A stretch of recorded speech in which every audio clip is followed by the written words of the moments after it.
शामली में आगामी विधानसभा चुनाव को लेकर सभी प्रत्याशी अपनी अपनी जीत के दावे ठोक रहे हैं और वोटरों के बीच पहुंचकर अपने पक्ष में वोट करने की अपील करते हुए दिखाई दे रहे हैं।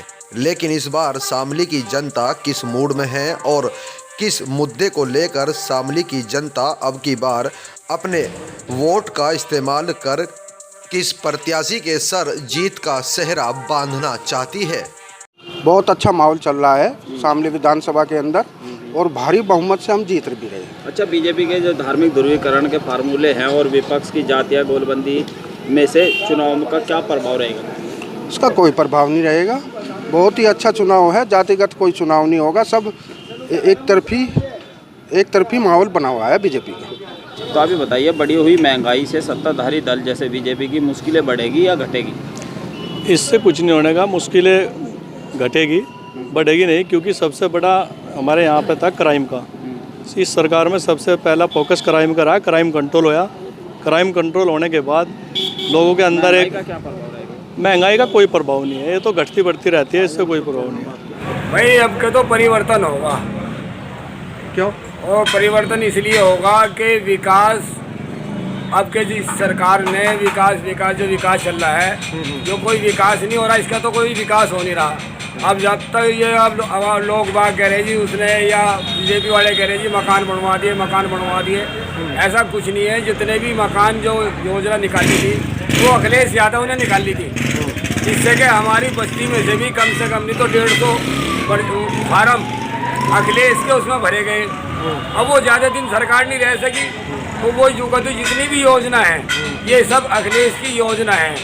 उसकी योजना में वो जो सब्सिडी चली थी वो इन्होंने बंद कर दी। हाँ, एक गैस का जो सिलेंडर है वो इन्होंने मतलब जो दिया है उस टाइम 450 रुपये का था, अब ये इन्होंने दे दिया, अब 1000 रुपये का है। तो क्या आपकी बात अब उस जो 1000 रुपये के सिलेंडर में तो मतलब जो है उधर बढ़ा दिए। अच्छा, अब इधर कहने लगे जी वो राशन दे रहे जी, राशन दे रहे। अब तो राशन तुम दे रहे हो, क्या समझे, तुम तो क्या कहते हैं पूरी मुर्गी का पेट पाड़ रहे हो दाना दिखा के।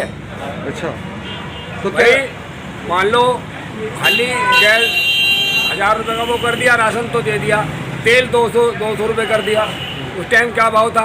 70 रुपये। पेट्रोल उस टाइम क्या भाव था? 70, 75, आज 100 रुपये हो रहा है। नमक की थैली दे रहे, उसमें अपना फोटो रखा, उसके अंदर भी कंच पिसा हुआ है, तुम डाल लो, पानी में डाल के देख लो अगर कंच ना निकले। अच्छा, ये विकास हो रहा है या आवाम को मारने वाला मामला हो रहा है? तो अब आप क्या चाहते हैं? क्या भाई अब के तो परिवर्तन होगा। और देखो इसमें यहाँ खाने का जो मामला है, यहाँ ऐसा नहीं है हम हिंदू मुस्लिम सब एक साथ रहते हैं और बड़े प्यार से रहते हैं। क्या अब की बार मुस्लिमों की वोट अगर ये है कि इसमें हिंदू भाई भी मुसलमान भाई भी, क्या समझे, अब के तो परिवर्तन चाहते हैं सब और परिवर्तन ही होगा। मेरा नाम ठाकुर दास है। अच्छा, जैसे चुनाव नज़दीक आ गया जी और 10 फरवरी को मतदान होना है जी। सभी जो पार्टी हैं, नेता हैं, वो लगातार अपने जनसंपर्क भी कर रहे। आप ही बताइए, योगी, माया और अखिलेश में से किसके शासनकाल में कानून व्यवस्था सबसे बेहतर मानते हैं आप? योगी जी के।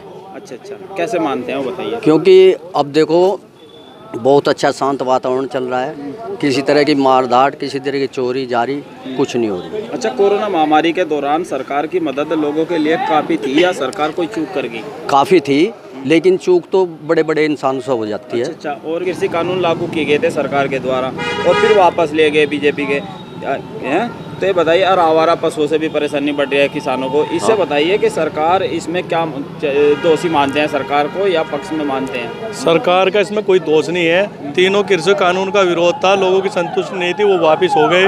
कृषि कानून वापस सबके वापस मिल गए, सबकी संतुष्टि है, सबकी सहमति है। ये तो कुछ लोग विपक्ष, ये तो बीजेपी को 100% फ़ायदा मिला बीजेपी को। ये तो विपक्ष वाले इस चीज़ को मुद्दा बना रहे थे, वे दलाल टाइप लोग थे, उन्होंने इसमें विपक्षी भूमिका निभाई। और आवारा पशुओं की बात है, आवारा पशुओं में वे आवारा पशु किसके, वे भी तो हमारे ही है, किसानों की तो है। वे हम अपने जब तक उनका हमें दूध मिलता है, लाभ मिलता है, हम उनका यूज करते हैं, बाद में उन्हें छोड़ देते हैं। और सरकार हर गाँव में गौशाला खुलवाई है, हर जिले स्तर पर बड़ी बड़ी गौशाला खुल रही है। हमारे यहाँ कांदला ब्लॉक में बहुत बड़ी, कम से कम 2 करोड़ रुपए प्रोजेक्ट पास हुए हैं। इसोपुर टील में गौशाला बन रही है, गौशाला पास कराई। अपने और कन्यान में गौशाला है, कई गांवों में यहाँ गौशाला है। कांडला ब्लॉक में काफ़ी गौशाला बनी हुई है, लूम में बनी, वो तो लूम उसमें दूसरे जिले में आ गया। अपने कांडला ब्लॉक की बात है, 4-5 गौशाला बड़ी बनी शामली में बनी है।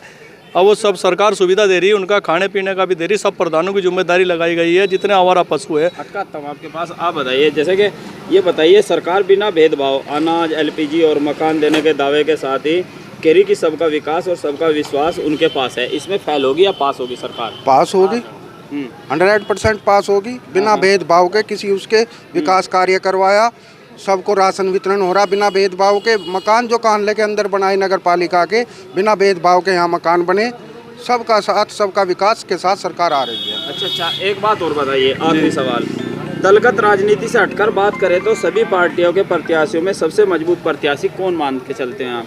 शामली विधानसभा पे बीजेपी के प्रत्याशी है तेजेंद्र निर्वाल जी। उन्होंने 5 साल पहले भी करे, उनका बहुत अच्छा स्वभाव है, सबसे मिलने का समय पूरा करते हैं, सबके वादे पूरे करते हैं। बहुत अच्छा उन्होंने क्षेत्र में काम किया। तो अब की बार क्या उम्मीद करते हैं? अब की बार उम्मीद है उनकी, उन्होंने अपना सभी जो कार्य एक विधायक ने करने चाहिए, जनप्रतिनिधि के नाते सभी कार्य पूरे किए और क्षेत्र में पूरा विकास कराया। पार्टी की तरफ गठबंधन कोई भारी पड़ेगा इस पे? गठबंधन कोई भारी नहीं पड़ता, क्योंकि गठबंधन में क्या है, जाट और मुस्लिम। जाट हमें 50% जाट हमारे पास है, 60% बल्कि मुस्लिम हमें 20% मिल रहा। मुस्लिमों के काम भी हुए, पार्टी ने किसी जातिवाद को न देखते हुए सभी का विकास कराया, सभी का काम कराया। और क्या क्या मुद्दे रहेंगे हमारे इस बार चुनाव के? क्या मुद्दे रहेंगे हमारे? जो रुके हुए काम है, जो लोगों के मन में है कि हमारा ये काम नहीं हुए, सभी विकास कार्य पूरे कराने की। अब के जो पूरा है गन्ने का पेमेंट है हमारा, अभी वो भी पूरा हो जाएगा। वो 15 दिन का हमारा वादा था, वो भी लगभग पूरा हो जाएगा, लेकिन उसमें थोड़ा टाइम लगता है सिस्टम में। अभी भी उससे डीजल बना रहे हैं हम एथनॉल से, उससे गन्ने को बहुत लाभ मिलेगा। क्या नाम है? प्रकाश चंद। अच्छा, ये बताइए कि बीजेपी की जो धार्मिक ध्रुवीकरण के फार्मूले हैं और विपक्ष के जातीय गोलबंदी है उसमें, तो इससे बताओ चुनाव में क्या प्रभाव रहेगा? कोई प्रभाव नहीं रहने का, प्रत्यक्ष प्रमाण की कोई जरूरत नहीं। अच्छा, प्रत्यक्ष में होने के बाद में लोग बाग जानबूझ के करें। अच्छा बताए, बढ़ी हुई महंगाई से सत्ताधारी दल जो बीजेपी की मुश्किलें बढ़ेगी या घटेगी? नहीं घटेगी, बढ़ने का क्या मतलब है? महंगाई से कोई प्रभाव नहीं पड़ेगा? कोई प्रभाव नहीं पड़े, झूठ बोल रहे हैं सर। तो विपक्ष जो है राम जनता के एरिया की महंगाई बढ़ेगी, चिल्ला के नहीं चिल्लाएगा तो इब्जा घंटे 80 हो जाओ, सब कहेंगे कि 80 हो गए, कल को हो जाओ 20 एक बिन लेने का। अच्छा, हाँ? तो इससे कोई फर्क नहीं पड़ता, जानबूझ के करें सर। आप बताइए, क्या नाम है आपका? जी राम कुमार नाम है। राम कुमार। अच्छा राम कुमार जी, बताइए, योगी, माया और अखिलेश में से किसके शासनकाल में कानून व्यवस्था बेहतर मानते हैं? योगी आदित्यनाथ जी के शासनकाल में शासन बेहतर रहा है जी। हाँ, कैसे रहा बताइए? बहुत अच्छा, गुंडा राज खत्म हो गया जी, और हर सुविधा बहुत अच्छी दे रहे हैं हमको। अच्छा जी, चलो। हाँ, क्या नाम है आपका? पप्पू कश्यप। हैं? पप्पू कश्यप। अच्छा बताइए, कोरोना महामारी के दौरान सरकार की जो मदद हुई, सरकार के द्वारा मदद की गई, लोगों के लिए काफ़ी थी, सरकार उसमें कोई चूक करके गई? नहीं, सरकार ने कोई चूक नहीं की जी, सरकार ने कोई चूक नहीं करी, लोगों के लिए बस अब बेहतर काम हुआ। अगर जो योगी मोदी सरकार न होती हम आधे मर जाते लॉकडाउन के दौरान। हाँ जी, जो कोरोना महामारी में हाँ लॉकडाउन लगा, उसमें मदद की गई। मदद पूरी अच्छी तरीके करी गई जी। मदद तो जी अनाज की भी दिएगा, और वैसी वैक्सीन भी लगाई, और वैसी बहुत सुविधा करी। अच्छा, सरकार की ऐसी कौन सी मदद है जिसे आप हमेशा याद रखोगे? याद है आपके कोई है ऐसी मदद? ऐसी मदद है जी, हम सुरक्षित है, सबसे बड़ी मजा है। अच्छा मतलब जी हम कहीं खेत में चले जाओ, जंगल चले जाओ, कहीं चले जाओ, सबसे बड़ी सुरक्षा है। हमारी सुरक्षा होगी तो होगी होगा। हाँ बताइए, क्या नाम है सर आपका? गौरव चौधरी। अच्छा गौरव चौधरी जी, बताइए, राम मंदिर निर्माण आरंभ होना बीजेपी का चुनाव में क्या कोई इससे लाभ होगा या नहीं? नहीं, वो तो एक लोगों की आस्था है, लोगों की पसंद थी, वो उन्होंने पूरा किया। इससे तो लोगों को एक सद्भावना मिलेगी, इससे जो लोगों की मांगे थी वे पूरी हुई। राम मंदिर को चाह रहे थे लोग, कोई हिंदू भी मुसलमान भी, वो मुद्दा समाप्ति हो गया राम मंदिर का बनवाया। आप मुझे लगता है किसान भी हो, जी सर। तो ये बताइए, 3 नए कृषि कानून लागू करना और उसके बाद वापस लेना बीजेपी के पक्ष में है या खिलाफ है? भाई माननीय प्रधानमंत्री जी ने, मोदी जी ने कृषि कानून बनाए थे तो किसानों की भलाई के लिए बनाए थे। वे कुछ लोगों की समझ में आए, कुछ की नहीं आए। अब जब जनता से असमर्थन मिला तो उन्होंने अपने वापस ले लिए। हमारा पशु घूम रहे हैं, किसान बता रहे हैं, उनसे आप कितना परेशान हो? नहीं, उससे थोड़ी परेशान दोषी है या सरकार? इसमें थोड़े किसान भी दोषी है, क्योंकि आवारा पशु भी हमारे ही है वे।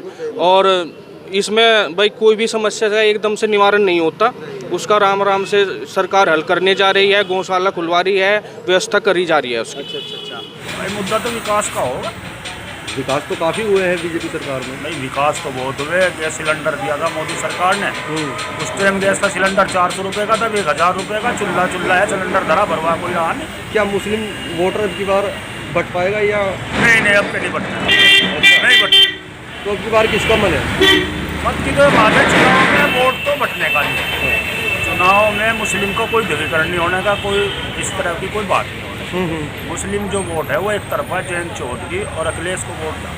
अच्छा, तो जिस तरीके से बीजेपी सरकार जो है गरीबों को आवास बनाने का भी दावा कर रही है, काफ़ी उनके खाते में पैसे भी पहुंच रहे हैं, इस पर क्या कहेंगे? नहीं, देखो खाते में पैसे दिए और आवास भी दिए, लेकिन महंगाई तो बहुत होगी ना भाई। 200 रुपये लीटर तेल हो गया, पेट्रोल 100 रुपये लीटर हो गया, डीजल 90-95 हो गया, खाद जो है पहले 50 किलो कट्टा था, 45 का रेट उसके 1400 कर दिए, पहले कम था। महंगाई पे ज़्यादा मामला है। मोदी सरकार ठीक रही, लेकिन महंगाई बहुत है। इसीलिए अब के लोग जो है ज़्यादातर परिवर्तन की बात कर रहे हैं। बिना भेदभाव के अनाज, एलपीजी और मकान देने के दावे और साथ ही बीजेपी का सबका साथ, सबका विकास और सबका विश्वास, ये पास है या फेल है? पास है जी, वो 100% पास है जी। अच्छा जी, बहुत अच्छे। आपको कोई विकास हुआ है? हाँ जी, बहुत कुछ। एलपीजी मिल रही हमको, बिजली कनेक्शन मिला, टंकी पानी मिली और बहुत सुविधा मिली जी, अन्न फ्री में मिल रहा। अच्छा। हाँ जी। और क्या मानते हो आप? बहुत अच्छा फायदा चल रहा जी। हाँ, ये बताओ, योगी, माया और अखिलेश में से किसके शासनकाल में कानून व्यवस्था सबसे योगी जी के में रही, बहुत अच्छी रही। अच्छा, कैसी रही, कुछ बता सकते हो? ऐसी रही कि देखो, हमारी धी बहनें बहुएं जो सड़कों पर जाती थी, आराम से जाती हैं और आराम से आती, किसी को कोई नहीं है कि कोई छेड़ देगा। अच्छा, दूसरी बात ये, हमारे जो है रात को पानी पे चले जाओ, कहीं चले जाओ, कोई दिक्कत नहीं किसी को। अच्छा। तो क्या मानते हैं उत्तर प्रदेश में किसकी सरकार बनेगी? योगी जी की सरकार बनेगी, बस भाजपा की। अब की बार भी। मेरा नाम मोहम्मद सलमान है। अच्छा सलमान जी, विधानसभा का चुनाव नज़दीक आ चुका है, क्या लगता है अब की बार?